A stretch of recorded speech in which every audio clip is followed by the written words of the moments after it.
지금 독일 전체가 큰 충격에 빠졌습니다. 독일의 최대 기업이 중국도 미국도 아닌 동양의 작은 나라와 무려 3천억 달러의 인수 계약을 맺었기 때문인데요. 과연 독일이 심사숙고 끝에 선택한 나라는 어떤 나라일까요? 동방예의지국, 우리 대한민국이었습니다. 한국인의 단 30분의 발표에 독일 기업 회장이 감동의 눈물을 흘리며 기립박수를 보냈다고 하는데요. 대한민국의 놀라운 민족성이 전 세계를 깜짝 놀라게 한 이야기, 지금부터 시작하겠습니다. 그 전에 딱 1초만 투자하셔서 큰 힘이 되는 구독과 좋아요 버튼 꼭 부탁드리겠습니다. 안녕하세요. 저는 29살 리슈잉이라고 합니다. 중국의 국영투자사에서 투자총괄 팀장을 맡고 있죠. 아버지의 가르침을 잘 따르다 보니 남들보다 빠르게 승진할 수 있었습니다. 당의 고위 관료이신 아버지는 어릴 때부터 저에게 이런 말씀을 하셨습니다. 슈잉아, 예의와 절차를 따지는 것은 나약한 사람들의 자기 방어에 불과하단다. 진정한 강자는 규칙을 만드는 법이지. 우리 위대한 중국처럼 말이야. 아버지는 젊은 시절 경험담을 자주 들려주셨어요. 내가 20대 후반에 유럽 외교관들과 협상할 때 그들은 번거로운 의전과 격식을 중시했다. 테이블 배치부터 인사 순서까지 세세하게 따졌지. 하지만 나는 그런 것들을 무시하고 바로 본론으로 들어가 직설적으로 우리의 조건을 제시했다. 처음엔 당황하던 그들이 결국 먼저 양보했어. 힘 있는 자가 규칙을 정하는 것이다. 그 말씀이 제 인생 철학이 되었습니다. 효율성과 결과만이 전부라고 믿고 살아왔죠. 2025년 독일 프랑크푸르트. 저는 독일 기업 인수를 위해 이곳에 왔습니다. 중요한 파트너를 만나기로 한 날이었어요. 호텔 로비 카페는 한적했고 차분한 분위기였죠. 약속 시간 정각에 한 남성이 일어나 저에게 다가왔습니다. 자신을 김선우라고 자기소개를 하더군요. 한국계 독일인이라고 했습니다. 그런데 이 사람의 첫인상이 참 특이했어요. 악수를 청하면서 동시에 두 손으로 정중하게 명함을 건네더라고요. 저는 한 손으로 명함을 받으며 속으로 생각했습니다. 과도한 예절은 불필요한 감정 소모이자 자신감 없는 자의 연극일 뿐이다. 김선우가 차를 주문하면서 말했습니다. 리슈잉 씨, 이번 일은 계약서 조항보다 파트너에 대한 예를 갖추는 것에서 시작해야 합니다. 저는 바로 응수했죠. 존중은 결과로 보여주는 겁니다. 예의는 약한 쪽에서나 갖추는 것이죠. 한국 같은 나라처럼요. 그때 김선우의 표정이 미묘하게 변했어요. 저에게 실망한 듯 하면서도 뭔가 안타까워하는 눈빛이었습니다. 하지만 저는 그런 감정적 반응에 신경 쓸 시간이 없었어요. 비즈니스는 감정이 아니라 결과로 말하는 것이니까요. 첫 협상이 시작됐습니다. 독일 기업 본사 회의실은 넓고 격식 있는 분위기였어요. 긴 테이블 양쪽으로 앉은 사람들의 표정은 진지했죠. 저는 준비해온 자료를 펼쳤습니다.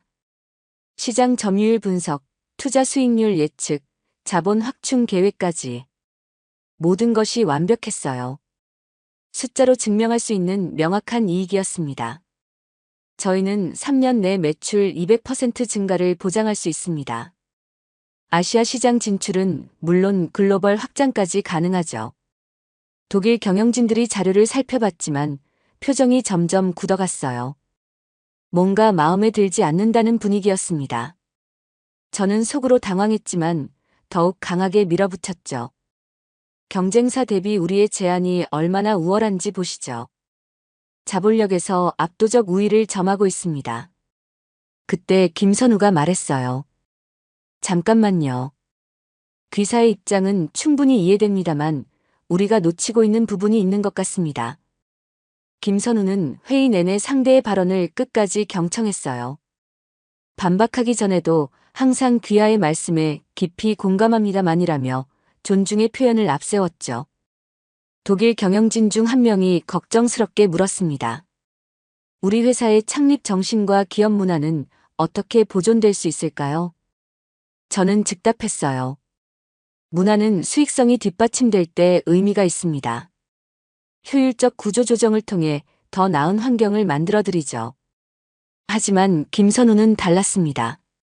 100년 된 귀사의 철학을 존중하면서 성장할 방법을 함께 찾아보면 어떨까요? 급한 변화보다는 신중한 발전이 필요할 것 같습니다. 그의 부드럽지만 단단한 태도에 적대적이던 독일 측 분위기가 미묘하게 누그러졌어요. 몇몇은 고개를 끄덕이기도 했습니다. 저는 속으로 생각했죠. 쓸데없는 시간 낭비다. 감정에 호소하는 것은 약자의 전략이야. 하지만 회의가 끝날 무렵 독일 측 대표가 김선우에게만 악수를 청했어요. 저에게는 형식적인 인사만 했죠. 협상이 교착 상태에 빠졌습니다. 독일 측은 더 이상 적극적으로 나서지 않았고 저는 답답함을 느꼈어요. 뭔가 잘못되고 있다는 생각이 들었죠. 호텔방으로 돌아와 밤늦게 자료를 뒤적거렸습니다.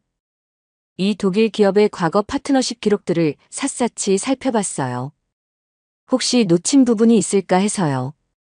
그러다 10년 전 흥미로운 기록 하나를 발견했습니다. 이 독일 기업이 아시아의 다른 기업과 파트너십을 맺으려다 실패한 사례였어요. 당시 경쟁했던 두 회사가 있었는데 하나는 일본 기업, 다른 하나는 한국 기업이었죠. 실패 원인 분석 보고서를 자세히 읽어보니 놀라운 내용이 적혀 있었습니다. 일본 기업은 기술력과 자본력에서 명백한 우위를 점하고 있었다.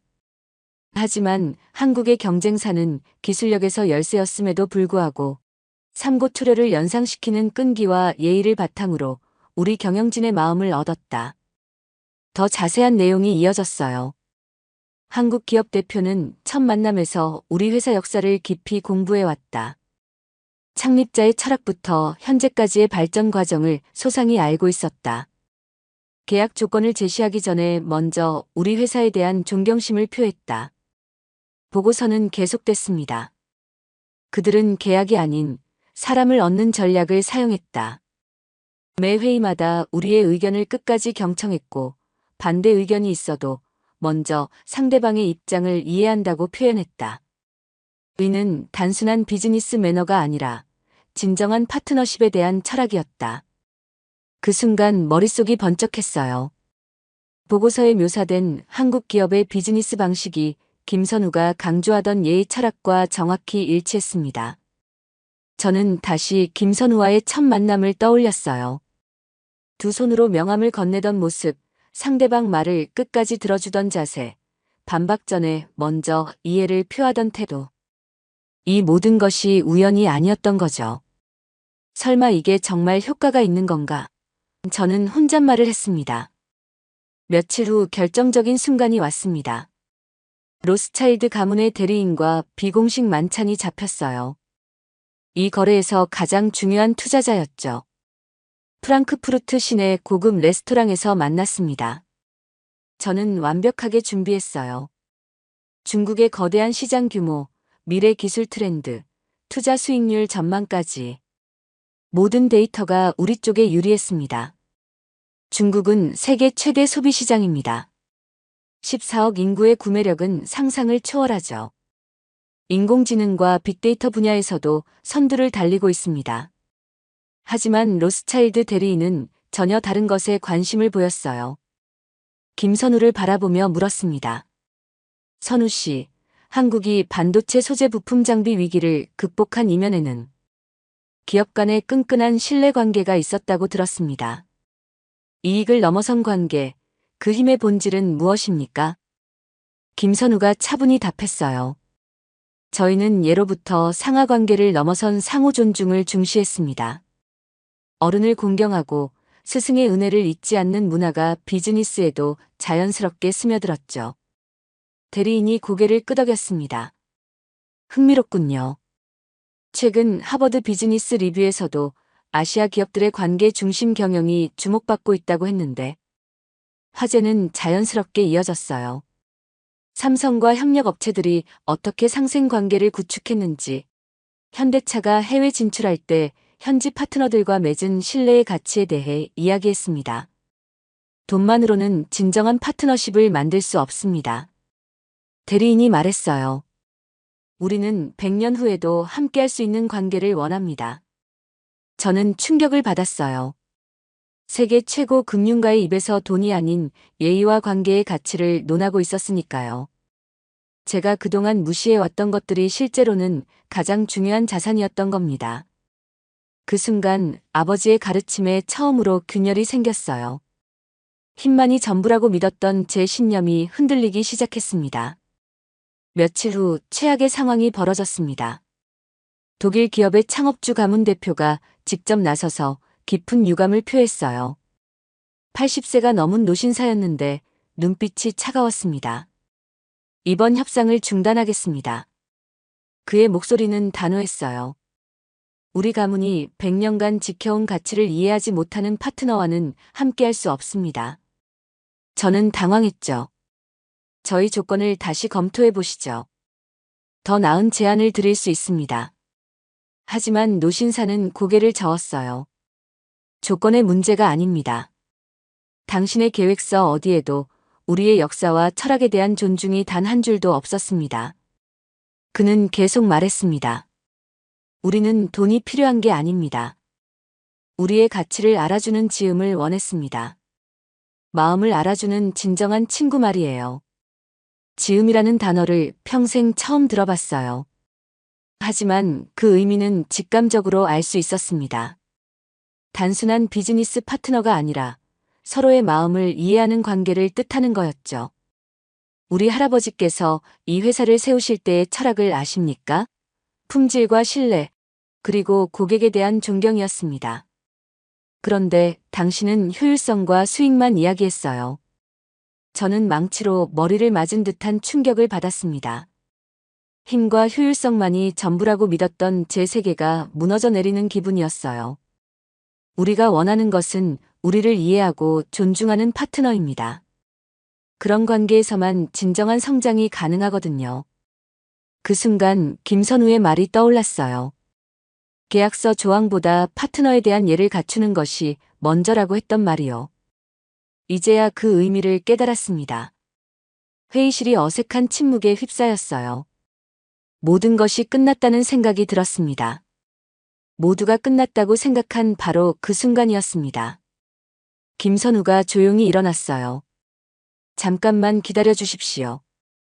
김선우는 가방에서 봉투 하나를 꺼냈습니다. 평범한 봉투가 아니라 전통적인 한지로 만든 것 같았어요. 그리고는 놀라운 일이 벌어졌습니다. 창업주 가문 대표 앞에서 김선우가 깊숙이 고개를 숙였어요. 한국의 전통 방식대로 큰 절을 올린 겁니다. 서양식 회의실에서 벌어진 일이라 모든 사람이 당황했죠. 예로부터 저희는 말로 다할 수 없는 존경과 사죄의 마음을 행동으로 표현했습니다.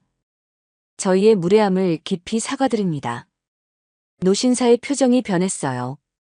처음엔 당황스러워했지만 점차 진지해졌습니다. 김선우는 봉투에서 편지를 꺼냈어요. 붓으로 정성스럽게 쓴 한글 편지였습니다. 이것은 단순한 기업 인수 제안이 아닙니다. 두 가문의 철학을 잇는 100년의 약속입니다. 김선우가 편지 내용을 설명했어요. 독일 기업의 창립 정신을 존중하면서도 새로운 가능성을 열어가겠다는 내용이었죠. 급속한 변화가 아닌 점진적 발전, 일방적 지배가 아닌 상호 존중을 약속했습니다. 귀하의 할아버지께서 소중히 여기셨던 품질과 신뢰의 가치를 저희도 함께 지켜나가겠습니다. 그것이 진정한 파트너십이라고 믿습니다. 계산이 아닌 존중, 힘이 아닌 예의로 가득 찬 김선우의 진심이 회의실을 감쌌어요. 철옹성 같던 노신사의 마음이 서서히 움직이기 시작했습니다. 노신사가 천천히 말했어요. 60년간 비즈니스를 해오면서 이런 제안은 처음입니다. 기적 같은 일이 벌어졌습니다. 협상이 상생을 위한 파트너십으로 극적으로 전환된 거예요. 창업주 가문 대표가 김선우의 손을 꼭 잡으며 말했습니다. 당신의 진심을 느꼈습니다. 함께 새로운 100년을 만들어가죠. 저는 그 모습을 보며 말 그대로 충격에 빠졌어요. 모든 데이터와 자본력으로도 움직이지 않던 마음이 진정성 있는 예의 하나로 열린 겁니다. 회의가 끝난 후 저는 처음으로 김선우에게 다가갔어요. 어설프지만 정중하게 두 손으로 차를 건넸습니다. 그의 방식을 따라 해본 거였죠. 김선우 씨. 제 목소리가 떨렸어요. 당신이 말한 예의 힘을 이제는 믿습니다. 제게 가르쳐 주시겠어요? 김선우가 미소를 지었습니다. 예는 기술이 아니라 마음입니다. 상대방을 진심으로 존중할 때 비로소 진정한 힘이 생겨나죠. 그날 밤 호텔방에서 저는 오랫동안 생각했어요. 아버지가 그려준 힘의 지도를 접고 존중의 지도를 새로 그리기 시작했습니다. 그것은 과거를 부정하는 게 아니라 더 깊고 높은 차원의 힘을 깨닫는 과정이었어요. 아버지의 가르침이 틀렸던 건 아닙니다. 다만 불완전했을 뿐이죠. 진정한 강자는 규칙을 만드는 자가 아니라 상대방의 마음을 얻을 수 있는 자였습니다. 저는 새로운 리더십의 정의를 내렸어요. 상대를 힘으로 누르는 것이 아니라 예를 통해 스스로 마음을 열게 하는 것. 그것이야말로 진정한 리더의 힘이었습니다. 중국으로 돌아온 저는 완전히 달라진 사람이 되어 있었습니다. 본사에 제출할 보고서를 작성하면서 많은 생각을 했어요. 보고서의 결론을 이렇게 적었습니다. 미래 시장의 진정한 지배력은 기술이나 자본이 아닌 파트너의 마음을 얻는 예의의 기술에 달려있다. 동료들이 의아해했어요. 리슈잉, 당신답지 않은 보고서네요. 하지만 저는 확신했습니다. 독일에서 직접 목격한 예의 힘을 그들도 언젠가 깨닫게 될 거라고요. 며칠 후 아버지를 만났어요. 아버지, 제가 새로운 것을 배웠습니다. 힘에는 두 종류가 있더군요. 누르는 힘과 끌어당기는 힘. 아버지가 궁금해했습니다. 무슨 뜻이냐? 진정한 강자는 상대방이 스스로 따르고 싶게 만드는 사람입니다. 그런 리더십이야말로 지속 가능한 힘이죠. 이제 저는 조국의 이익만을 대변하는 전략가를 넘어 세계와 공존하는 법을 아는 리더가 되었습니다. 김선우가 보여준 예의 철학이 단순한 매너가 아니라 진정한 리더십의 핵심임을 깨달았어요. 몇 달 후 새로운 프로젝트에서 저는 상대방의 말을 끝까지 경청하고 먼저 존중을 표현하는 방식으로 협상에 임했습니다. 놀랍게도 결과는 이전보다 훨씬 좋았어요. 예의는 약함의 증거가 아니었습니다. 가장 강력한 무기였죠. 사람의 마음을 얻는 것, 그것이야말로 세상에서 가장 강한 힘이었습니다. 지금 이 이야기를 듣고 계신 여러분께 묻고 싶어요. 세계인의 마음을 얻을 수 있는 대한민국의 가장 큰 자산은 무엇이라고 생각하십니까? 여러분의 생각을 댓글로 나눠주세요.